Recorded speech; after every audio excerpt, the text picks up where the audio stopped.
Hello and welcome to the long-awaited sequel, JoeModo Looks at Transport Special. That's right, we've got an actual intro there this time. You ready for this one, Joe?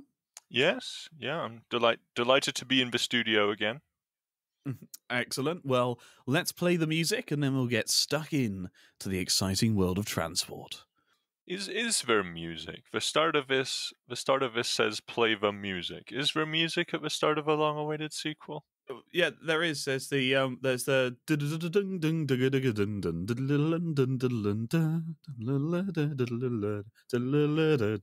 Do you remember? I don't. Okay, but hang on. Let me actually play you the music. Where are we? Right. Listen to this. Oh yeah.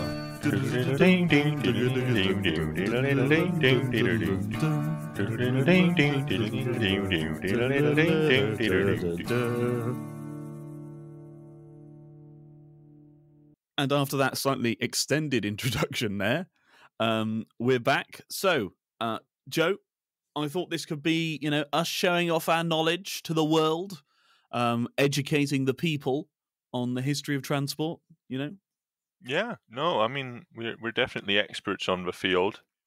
I'm a highly paid transport consultant, as you well know. Yes, well, not only highly paid transport consultant, because let me tell you, ladies and gentlemen, it took a frightening amount of money to get Joe McGuy back in the studio after the last episode.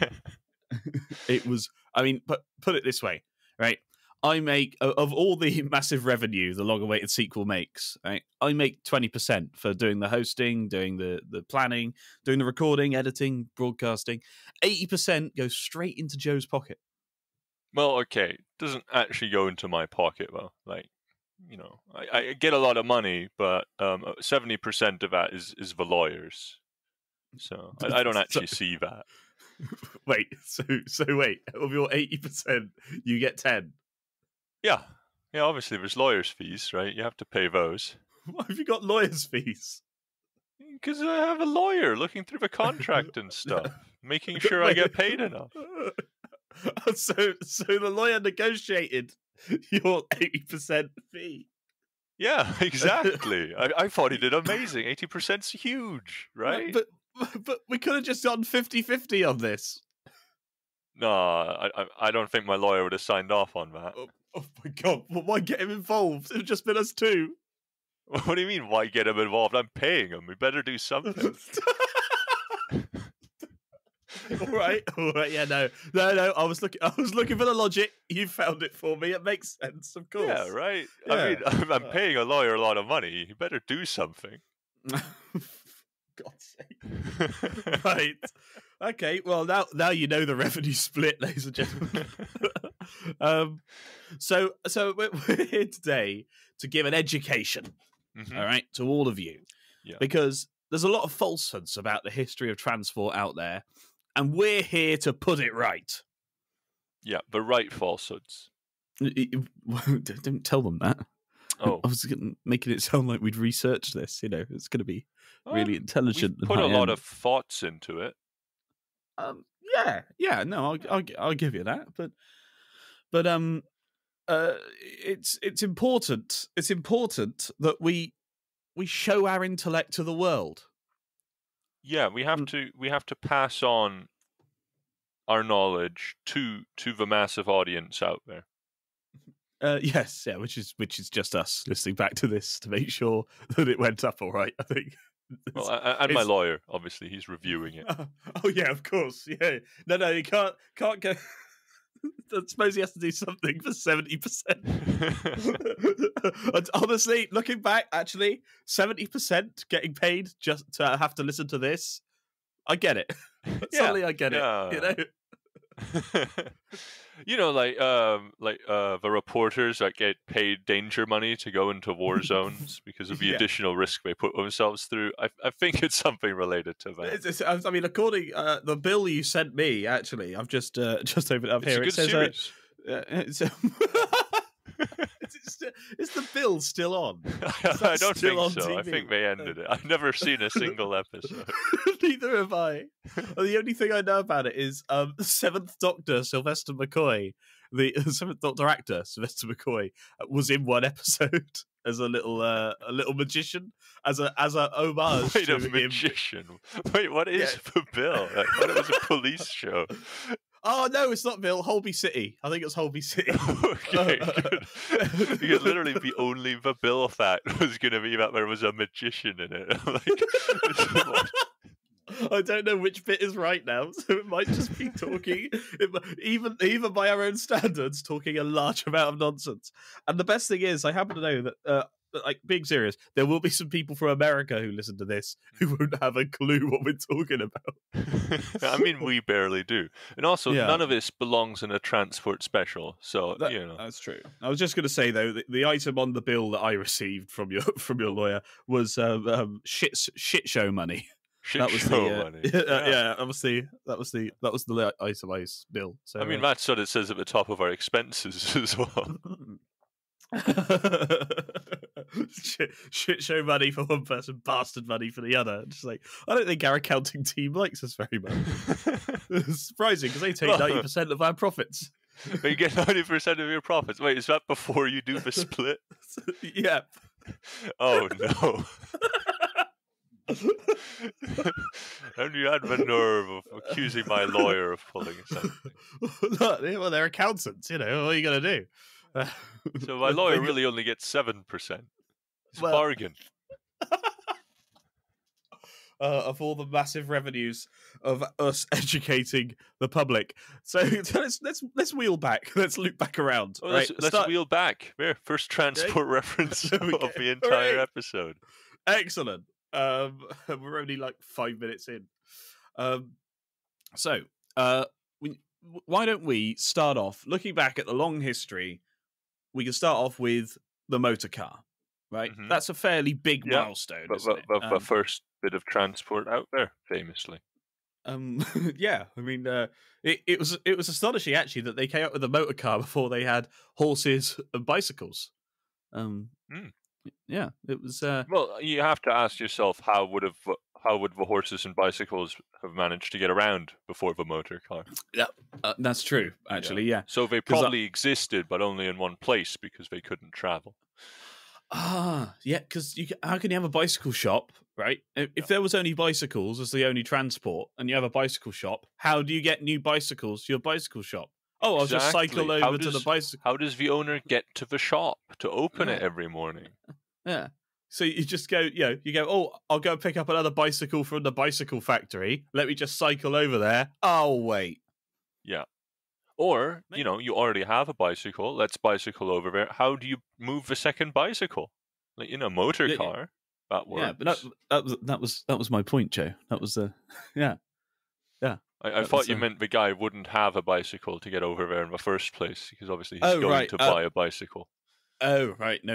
I was saying that the owner, I thought the owner of the bicycle shop would probably have a bicycle, because that's where he got the idea for the shop. But I mean, it's very much one of those chicken and egg scenarios. Which came first, the bicycle, bicycle, or the shop? There's no chickens or eggs involved. Honestly, I think that's a false comparison. Like, if it was an egg shop, I could understand your point. You're right. I'm sorry for bringing it up. I feel a fool now. Yeah, let's not get derailed with some completely unrelated scenario. All right, sorry. Incidentally, derailed. Another reference to transport there. Yeah, we've done 2 now. See if you can spot when we're on topic. This is us on topic. What are you talking about? We'll get there. We'll get there when we get there. There's another transport reference there, especially for the UK audience. The point is, the most important transport was the motor car. Mm-hmm. Wasn't it? Like, let's be serious. There wasn't much of any note before that. There's quite a lot of boring things. When you open the book on the history of transport, it's preamble, motor car. Yeah, exactly. So one of the interesting facts that I don't think a lot of people know about the motor car, however, is it was actually fitted with windscreen wipers, even though they didn't fit it with a windscreen. Oh, the original motor cars, you mean? Yeah. But when Mr. Motorcar invented it, he came up with it, and he had it fitted with windscreen wipers, which had been around for like 50 years or something. Yeah, because people already had windows, right? Well, yeah. And they Yeah, needed exactly. cleaning, therefore you had windscreen wipers. Yes. So they did windows as well. Obviously, back in those days, always a person doing it. They walked around usually with a ladder to reach all the windows. Yeah, they didn't need the ladder. They didn't need the ladder when they fitted them to the motor car. But actually, due to union rules, they still had to have one. Yeah, definitely. The early motor cars, even the ones before the windscreens, you always had a windscreen wiper sitting next to you, and that's why they always have so many seats. People weren't actually that upset because you always had someone with you, especially because early motor cars would break down a lot, so you had someone there to push. Windscreen wipers, they made good conversation as well. Do they? Yeah, a lot of friendships formed that way. And I was going to say the reason, like a lot of old cars had like a running board which you stood up on to get into the car. That is in the end how they got around the union rule of a windscreen wiper needing to have a ladder. They said actually that counts, that step, because having the ladder always like in the back or bolted to the side of the car is very inconvenient. But they couldn't change the rules because then unscrupulous employers would say, "Oh, you can be a windscreen wiper. You could do that. You could do that 3-story house. No ladder." Yeah. It's important as well. It's a mark of a proper windscreen wiper to have a ladder, even if it's a symbolic ladder, like the step. Yeah, and these are a proud and noble people. A proud and noble people. Yeah. With a long history. Yeah, well, 50 years longer than the motor car, and the motor car's getting on a bit. Let's be clear. We're not talking about the 90s or something.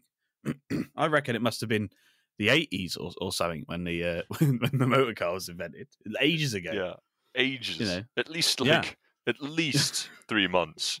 Yeah. But all I'm saying is, I remember cars, right? Yeah. And they had cassettes in them. Yeah, you could put lots of stuff in cars. But they had a cassette player built in. Now, how long ago were cassettes used? Archaeologists say it could have been literally ages. Again, I'm going to have to conservatively go with at least 3 months. Did you lose your memory 3 months ago, Joe? No, it's in the car. Everything's in the car. The thing was, there was a big split a few decades after the first motor car, where they finally said, actually, despite the great conversations, the great friendships, the fact that we've literally put a running board on the side of cars to be able to get the union off our backs, these windscreen wipers are not what we need going forwards. Yeah, that's when automation started to creep in, right? And they thought, we can just get a small mechanical device to move back and forth on a windscreen to replace an entire job. Which, personally, when I heard about the idea, I didn't really agree with it. But you have to remember that during this time of the development of a motor car, they did keep going faster and faster. So it became quite a dangerous job to climb out onto the windscreen and clean it manually. 70 miles an hour down the motorway. Yeah. Just like, right, I started raining. Barry, out on the bonnet, mate. Exactly. You can still drive around with Barry, but maybe don't make him climb to the front of a car all the time. The thing is, you see, you can still see the hallmarks of the fact that it used to be a person clinging to the bonnet. Because like the Spirit of Ecstasy from Rolls Royces, the thing on the end of the bonnet, the Spirit of Ecstasy. That's what it's called. Is that what it's called? That is what it's called. It sounds like you're consuming some manner of drug. But... I think it's Spirit of Ecstasy. Yeah, it is Spirit of Ecstasy. I literally double-checked my own research. Yeah. Oh my goodness. Have you just managed to sneak in a genuine fact into the transport special? I have, yeah. Yeah. There you I go. thought, you see? We never knew it could happen. And yet here we are. To all the doubters out there. Yeah. Bet you didn't know that. Know that. I bet you weren't expecting that. The Spirit of Ecstasy is the bonnet ornament on Rolls Royces. Okay. Yeah. Yeah. So That's so, the aid climbing of people out there. I can see yeah. that. Well, because they used to be everywhere. If you think about it, older cars, everyone had a bonnet ornament. Now it's only like Rolls Royce and stuff, and it's sort of symbolic of saying you could afford to have someone climb out at 70 miles an hour. But do you know why those decorations exist though?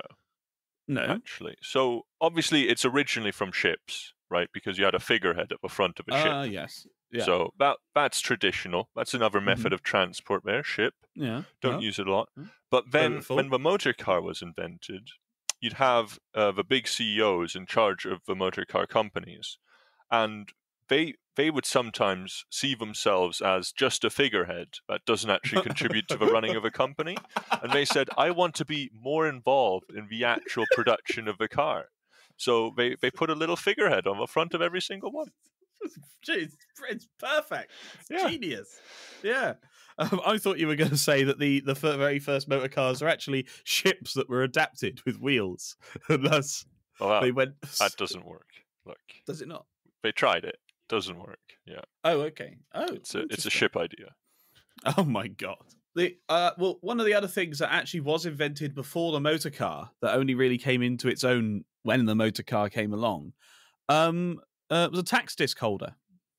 Yeah, tax disc holder. So this was different to the windscreen wiper, of course. Tax disc holder, that was never a person. Like that's too boring a job. You get a little plastic thing. Yeah, that'll hold a tax disc. So to be clear, the tax disc holders, they used to have to be when cars came along, they used to have to be a tax disc. You had to pay tax on your car, and you had to put it in the windscreen to show you had done so. And so there's a little plastic thing, tax disc holder. Yeah, it's actually quite a good system, like a little plastic sleeve, and then anyone can immediately see you've paid your car tax. So for cars, brilliant invention. Obviously, like you said, it came along before cars, so there was a bit of a adaptation changeover period there where it was still finding its feet. Yeah, so it wasn't tax disc holder. That would be a ridiculous name, but it was invented by Mr. Holder, which explains where the name came from. And he spent so much of his life just trying to find a place to use his invention. So yeah, that's really the key to a new invention, is figuring out how to market it. Yeah, that's actually true. Actually, you think about it. Do you need a good idea, or do you just need good marketing? Yeah, good marketing wins against good ideas every single time. Exactly. So, I mean, he tried attaching it to horses originally, which didn't go too badly. But horses don't pay tax. Yeah, no, horses don't have money. Doesn't really work, does it? Well, yeah. So that's the first problem. I can see why he would try that though. You'd think, horses, stable income. You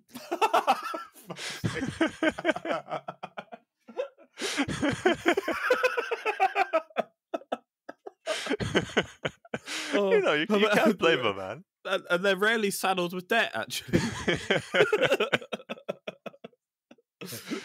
Yeah. How was he going to attach it? Just bolt? Right, okay. Let's try and rein in the puns. Oh, my apologies. Hey, was that another one? Come on. Okay, tax disc holders. This is an important topic. Sorry, apologies. Yeah. So, I'm just trying to remember what so tried it on horses, that didn't work. He tried it on a few other things. Pencils, famously. Pencils. Oh yes, yep. He tried to tax pencils. The problem is the tax disc holder, though it is a very small little plastic thing, quite large compared to a pencil. Yeah. No, it doesn't really fit. He did understand from that experiment, you need something bigger than the tax disc holder to actually put the tax disc holder on. Yes. Yeah. All the kids in school as well couldn't afford to pay the tax, Yeah. So, there was just Yeah, massive tax evasion. Also, maybe put it on something more expensive than the tax disclosure. Both larger and more expensive. So, horses do fall into that category, but again, no horse tax. So in every piece of history, there are missteps, and I think we can all agree. Missteps. Yeah. And so eventually, he was able to apply it to the car rather than pencils because they decided it should be used on something that moves rather than stationary.